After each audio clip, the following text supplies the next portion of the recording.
Basins are depressions in the geographic landscape shaped by geological processes. Over the passage of hundreds of thousands of years, the basin gradually fills up with sediments. These sediments can create landscapes and soil structures ideal for settlement, like the London Basin and the Paris Basin. They can fill up and store with precious metals or hydrocarbons, like the Permian Basin of Northern Europe, where Norway gets all its oil and gas. The Pannonian Basin shapes a significant part of Central Europe and contains much of modern-day Western Romania, Slovakia, Eastern Czechia, Eastern Austria, Northern Croatia, Slovenia, Serbia, Northern Bosnia, and slapped right in the middle, Hungary.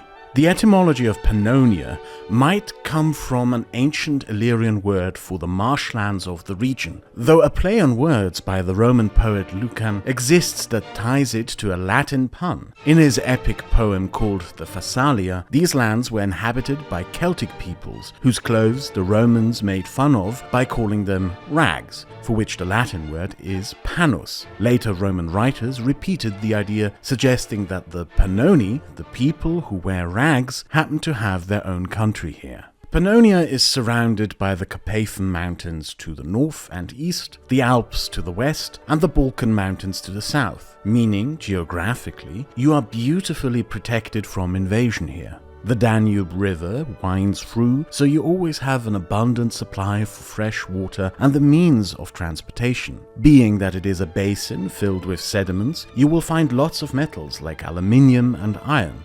But above all, the climatic conditions over millennia were just right to produce one of the most sought-after geological features there is: black soils. The Pannonian Basin is the only place in Europe other than Ukraine and Romania where you can find them. The Romans loved this place, especially its fertile soils. For 400 years they settled retired legionaries here as farmers, who built large latifundial farms and villas, the ruins of which you can still visit to see this day. In 433, the Huns conquered Pannonia and made it the center of their empire. However, the Hunnic kingdom collapsed barely 30 years later. In the next few centuries, we saw an enormous amount of migrations of peoples through and into this region. Goths that had once been allied to the Huns. The Bulgars came from the east, fighting the Byzantines over control. Even larger Slavic migrations brought people who would become the Serbs, Croatians, Slovaks, Slovenians, and Bosnians to the region. In the 6th century came the Avars, a nomadic people who probably fled the Gokturk Khanate. They established an empire over a large part of southeast Europe and spent the next 300 years fighting wars with the Croatians, Serbs, Bulgars, Byzantines, Venetians, and Frankish lords who managed to establish footholds over Moravia. In these centuries of invasion and counter-invasion, marked by instability, the economics of the region changed away from farming. It is difficult to be a farmer in times of constant instability, so the Pannonian Basin became a center of the slave trade. Viking slavers marched slaves from the Baltic coastline down to this region. It is likely that the city of Prague started out as an outpost of the Viking slave traders on this route, and we find Viking graves in Poland that were likely connected to this slave trade route. The slaves were sold to Frankish slave merchants in Dalmatia, who castrated the slaves so they could be sold to the Abbasids and the Cordoba Caliphate. Through this trade in slaves, trade routes emerged that interconnected the region of Pannonia to the wider world, establishing Pannonia as a gateway from the southeastern Mediterranean to northern Europe. In centuries to come, Ottoman troops, Austrian troops, and Syrian refugees would walk down those very same routes. As the year 900 rolled in, the last conquerors of the Pannonian Basin arrived, the stars of this show, the Hungarians. This video is brought to you by Aura. Last June there was an attempt to have me swatted. The police realized that it was a nonsense report, so I was only called in to make a statement. Unfortunately, the guy who did this to me then sent me emails with threats of blackmail, threatening to spread all of my personal information around online. And since then, well, let's just say that he probably already did that, since I have been getting threatening calls on my phone and eventually also a lot of scam calls. Aura is a service for this type of situation. Aura is a service that keeps track of where your private information is being shared and posted. It alerts you whenever your personal data is being shared and deletes it for you. Aura provides you with a secure password manager and other features that help you avoid online frauds. Crucially, Aura keeps track of personal data being posted on the dark web, in particular where frauds and conmen get personal data and abuse it for criminal activity. Aura also offers data broker removal to prevent your personal data being sold by sites collecting your data, and also provides a 24/7 customer support service based in the United States for victims of identity theft. Secure your personal information and keep it safe with Aura by using the link in the description, aura.com/Kraut, to receive a 14-day free trial. Thank you to Aura for sponsoring this video.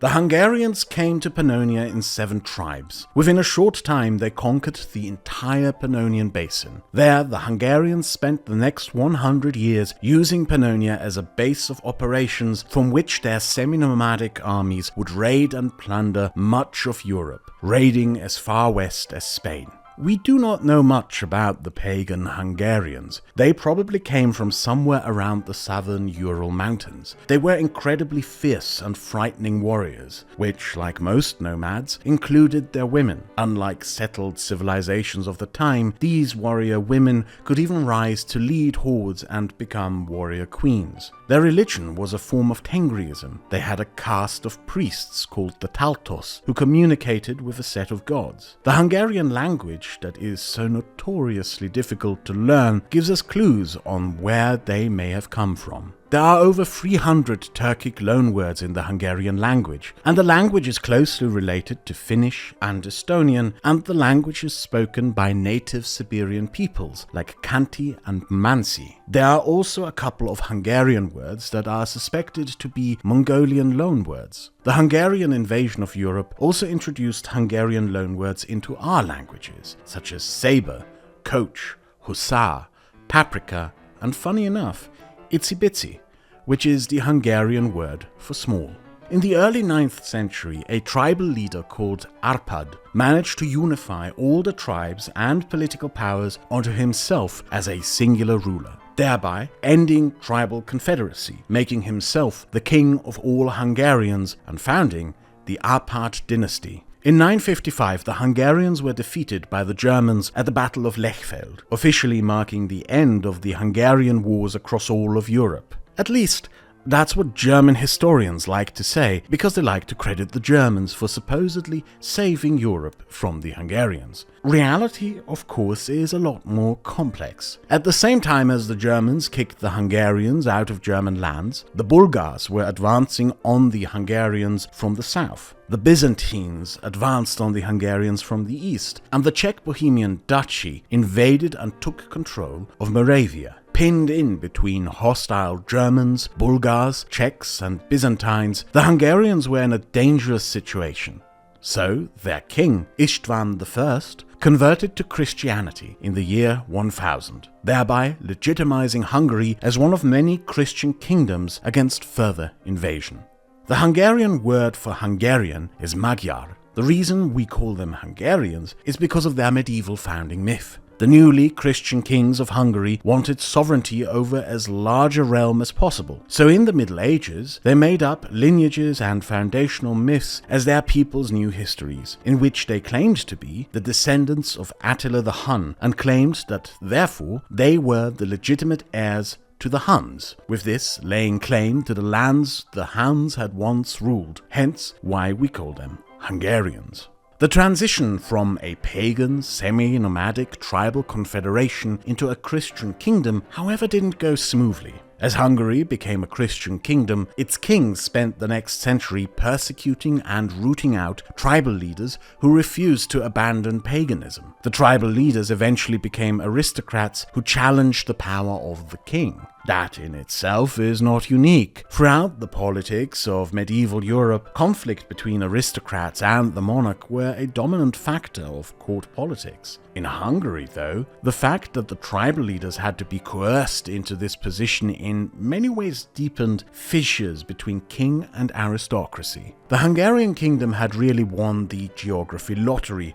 of European kingdoms. It controlled almost the entire Pannonian Basin with all of its fertile soils and mineral wealth. And in a medieval Europe of agrarian economy, Hungary consequently became one of the most prosperous of all the medieval European kingdoms, one that had a chance to be a significant medieval power by the 12th century. And that is exactly what Hungary became, allying with the Byzantines to destroy the Bulgarian Empire and grab a huge chunk of its lands, repeatedly invading the Kingdom of Croatia and chipping off parts until eventually annexing it entirely, repeatedly invading the Bohemian Kingdom to get as many Czech lands as possible, but by far the most consistent source of conflict that would drive Hungary into repeated wars for 300 years were the Austrians.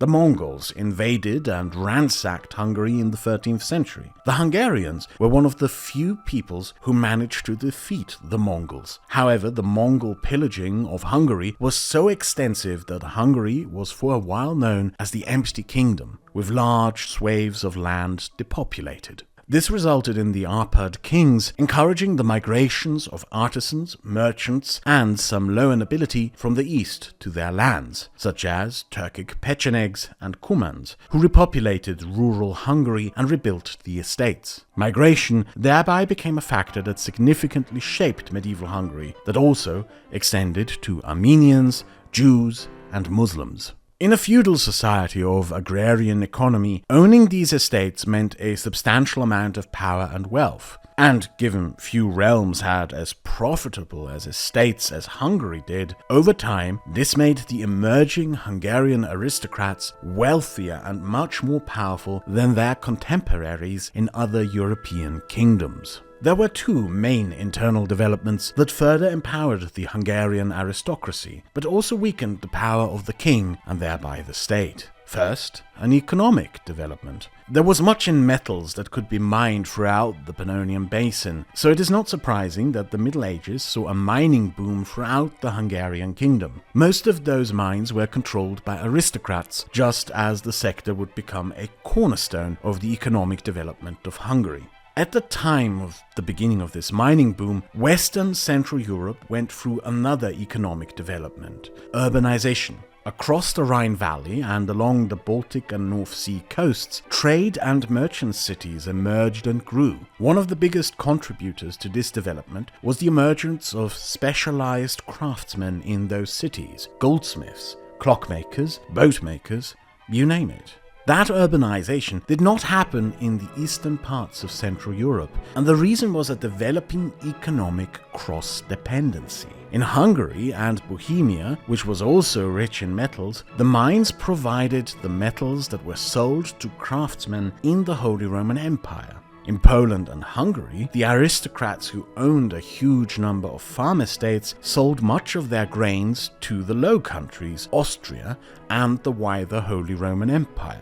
This economically incentivized the aristocrats of Poland, Bohemia, and Hungary to keep as many peasants working the fields and mines as possible. They sold raw materials westward and purchased the goods that German craftsmen produced with those raw materials. Compare this, for example, with Sweden, where large iron ore deposits also started a mining boom in the Middle Ages. The Swedes, however, built a domestic Swedish economy of craftsmen by importing specialized metalworkers. None of that specialization happened in Hungary, Poland, or Bohemia, where the monarchs of these kingdoms hated and tried to change that very fact. You may have heard of the Visegrad Group, which is a modern treaty of policy cooperation between Poland, Czechia, Hungary, and Slovakia. What you may not know is that the Visegrad Group is named after the medieval Visegrad Treaty of 1335. In this treaty, the kings of Poland, Hungary, and Bohemia came together and agreed to make trade between their countries easier in an attempt to stop the flow of aristocratic trade that increasingly empowered Austria and the Rhine-Baltic trade cities. The medieval Visegrad Economic Alliance, however, failed.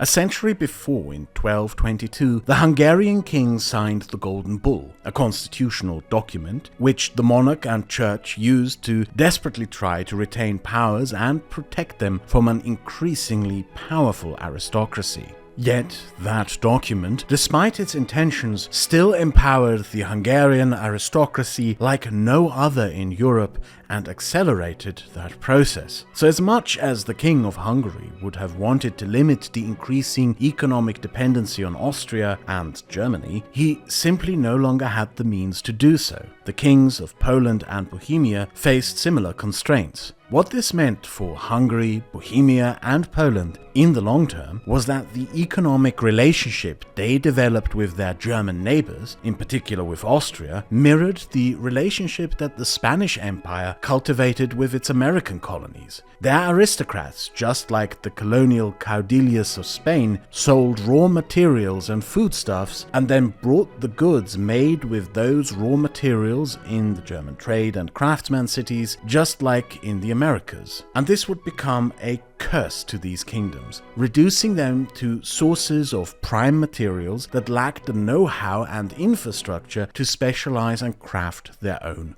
goods. This era of increasing economic dependency, which eventually facilitated an era of imperial conquest driven mainly by Austria, still looms large in the political consciousness of Poland and Czechia. It is why, when gaining independence, both in 1918 and 1989, both states invested a lot of energy and resources into creating independent service economies that don't rely on who owns the resources in the lands they stand on. Hungary, however, largely failed to change course, even up to this very day. Second, the never-ending crisis of succession. Starting in the 1300s, for centuries to come, almost every single king of Hungary died without leaving an heir to the throne. This resulted in succession crisis after succession crisis after succession crisis after succession crisis after the death of almost every single Hungarian king,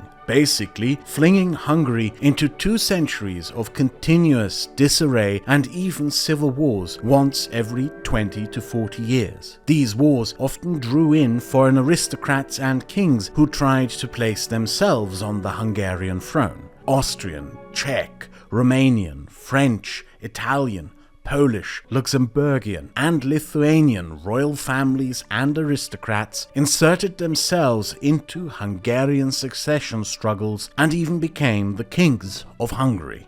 Most monarchies start as elected monarchies, in which the aristocrats elect a king after the previous king had died, and gradually over time, as some noble families amass more influence and power, the elected monarch becomes hereditary, as one noble family cements the primacy of its lineage and becomes a continuous royal family. But in Hungary, and also in Poland, the opposite happened. Hungary began as a hereditary monarchy when the Arpad dynasty forced itself upon the throne despite all opposition by any other claimants to the throne. But through the aristocrats becoming politically more powerful through the Golden Bull, economically more powerful through their trade and estates, and with the series of succession crises that started in the 1300s, Hungary became an elected monarchy. We can take a somewhat funny example to see how the aristocracy was increasingly empowered through the 2 centuries of continuous succession crises. In 1395, the last French king of Hungary died without a male heir to the throne. The Austrian Habsburgs made a move to get the Hungarian crown, but the Hungarian aristocrats didn't want an Austrian king, so they came up with a plan. Even though officially only men could succeed to the throne in medieval Europe, the Hungarian aristocracy simply defied laws and conventions by placing the daughter of the late king on the throne, and simply called her a king instead of a queen. In language and ceremony, the aristocrats basically treated her like a man, until they could arrange a marriage with Sigismund of Luxembourg, who they preferred as their new king. This increasing aristocratic political autonomy of Hungary, in which the aristocrats gradually became more powerful than the king, had some interesting outcomes. For example, Hungary was one of the most tolerant places in medieval Europe. In most European kingdoms, religious intolerance was often enacted by the king on the behest of the church. But in Hungary, the king, and consequently the church, had to increasingly take a backseat behind the power of the aristocrats. The Hungarian aristocrats tolerated Orthodox Christians. They had no qualms hiring pagan mercenaries to fight their wars, from the Pechenegs to the Cumans. Jews were widely welcomed by Hungarian aristocrats, with dozens of Jewish villages established across Hungary, and they also tolerated Muslims. By the 1300s, as foreign kings came to the Hungarian throne, this resulted in deepening the conflict between monarch and aristocrats over that tolerance. Kings from Western European royal families who came to the throne, such as the French Anjous, imported Western European edicts to expel the Jews, resulting in decade-long back and forths in which imported foreign kings wanted to kick out the Jews, but the Hungarian aristocrats resisted those measures. There were also 33 Muslim villages and several big Armenian communities in medieval Hungary. These developed in part because, as mentioned before, Hungary had skipped out of medieval urbanization, and consequently, because Hungary had no big trade cities like Venice or Hamburg, the Hungarian aristocrats invited Muslims and Armenians to facilitate trade with the Islamic world, something that was strictly prohibited in all other Christian kingdoms at the time. At the time, in the medieval Islamic world, Armenians were a largely mistreated minority who had their prospects severely limited. As a result, many Armenians went to work as merchants, moneylenders, and teachers. Armenians consequently became some of the wealthiest and best-connected merchants of the Islamic world. By the 19th century, Armenians were in fact vastly overrepresented in banking and academia throughout the Ottoman Empire. But back in the Middle Ages, this economic niche the Armenians were pushed into by discrimination is why the Hungarian aristocrats invited Armenians to come to Hungary and build small merchant villages to open up trade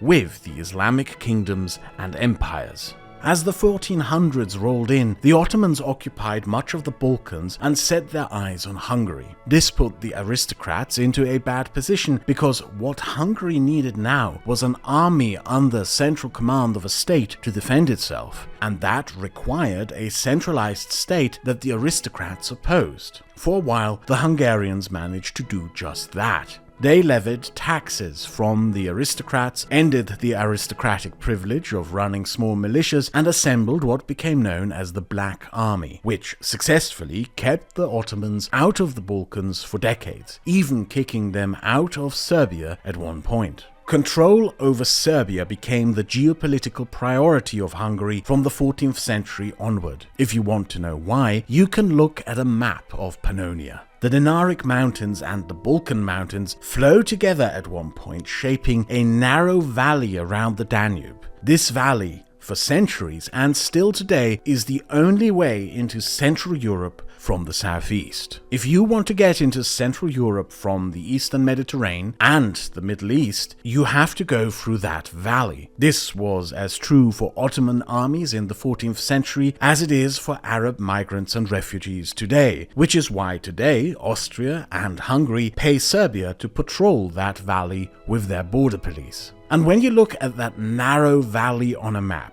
guarding over it in an imposing position at slight elevation with complete control over who gets in and out, is the city of Belgrade. By virtue of its geography, Belgrade is one of the most strategically important fortress cities in all of Europe, because it is the gate to Central Europe. In the High Middle Ages, Belgrade was what kept the Ottomans from just steamrolling into Europe. Every time the Ottomans tried to take Belgrade, the Hungarians rallied to help the Serbs kick the Ottomans out. This bound the two kingdoms of Serbia and Hungary closer together in an alliance and in common cultural ties that last to this day. On the surface, as Hungary assembled armies to fight off invaders and even go on conquests, it seemed like aristocratic power would have weakened in this time, but those looks are deceiving. The aristocracy remained strong, even though Hungary arguably had its greatest king during this time. In the 15th century, Hungary rallied behind the Transylvanian aristocrat János Hunyadi, who had assembled the famous Black Army that kicked the Ottomans out of Serbia. His son, Matthias Corvinus, was elected king of Hungary and today is considered to be Hungary's greatest king, mostly known today by his nickname, the Raven King, because the raven adorned his coat of arms, armor, and shield. The Raven King was somewhat of an exception in the declining powers of Hungarian monarchs, and he stands out in the long list of weak and mediocre kings of medieval Hungary. The Raven King also faced the geopolitical problem of facing two neighboring expansionist powers, Habsburg Austria and the Ottoman Turks.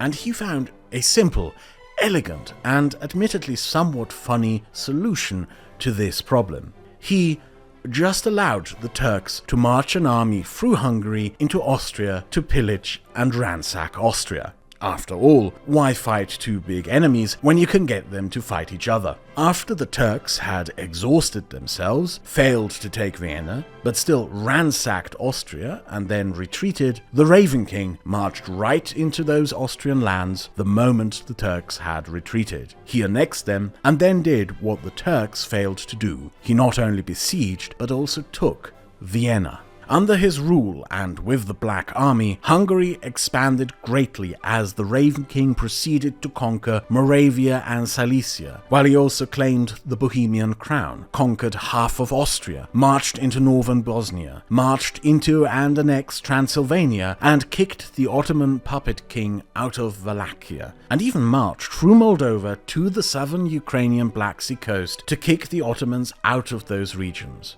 Under his reign, Hungary grew to the largest extent it had ever been, both officially ruling over and indirectly ruling over lands that stretched from the Black Sea coast to the Adriatic to 50 miles south of Berlin. But as much as his reign may seem as a triumph of the monarchy over aristocratic power, the Raven King is best seen as an exception that proved the rule. He died without leaving an heir to the throne, so the next king was again appointed by the aristocrats. One thing often forgotten about the Raven King is that he and his father, Hunyadi, came from a lesser aristocratic family from Transylvania. The probable reason why the Hungarian aristocrats had elected him as their new king in the first place was not because they knew he would be such a strong king, but because they probably thought he would be weak and easily controlled. The very term Raven King, as imposing as it may sound now, was originally probably intended as an insult. The aristocrats simply underestimated him.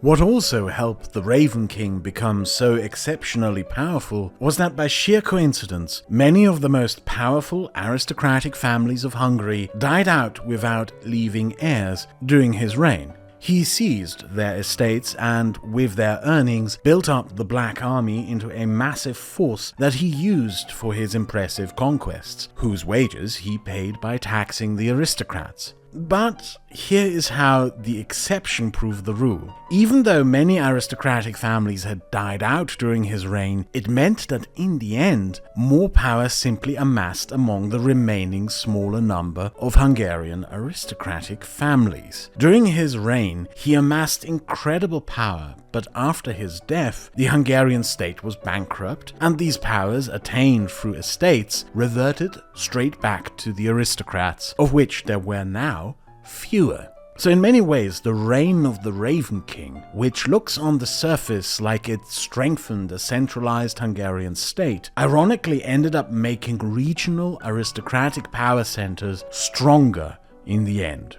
The successor to the Raven King was Vladislaus II of Poland. Under him, a return to the previous dominance of the aristocracy began, and the Raven King's conquests were lost. If anything, the Raven King rallied the aristocrats and made them more determined in their opposition against the power of the monarch, in particular because they resented having to pay the taxes for the Black Army and to maintain an administrative state. So despite the fact that the Black Army and the administrative state is what had protected them from being conquered by the Ottomans, in 1490 the aristocrats called a parliament, abolished the Black Army, and cut the taxes that were levied on them by 80%. With the death of Vladislaus II, his son Louis II became a boy king that the aristocrats could control completely. In 1521, Belgrade fell to the Ottomans, but despite the obvious danger, no effort was made by the Hungarian aristocrats to either save Serbia or build a new army for defense. Only 5 years later, the Ottomans marched into Hungary and conquered it. This is one of the weirdest chapters in the history of Central Europe, but in my opinion, one of the most instructive. I have visited this chapter before in a previous video, and it is one of those things where I wish more people knew about it, because I believe this is an important story that in my opinion really shows the dangers of oligarchy and oligarchic government. A Hungarian oligarchy of aristocrats basically destroyed their own country for a tax cut. Thank you for watching this video. I know that in an age of YouTube shorts, everyone's attention spans can be a bit tested sometimes, so I appreciate it if you made it through the entire thing. This will be a series of videos that will cover the entire history of Hungary, so if you want to see more of that, stay subscribed. You can look forward to the next 8 videos in this series appearing in the next few months. If you want to support this channel, you can do so with the links in the description. And thank you also to Aura for sponsoring this video. And I have something for the people in the audience who have asked me to make merch. The people over at Poland Bowl Official, friends of the channel, started up a merch shop themselves. So if you want to have Poland Bowl merch, be it stickers, coffee cups, shirts, pins, plushies, you should go and check them out.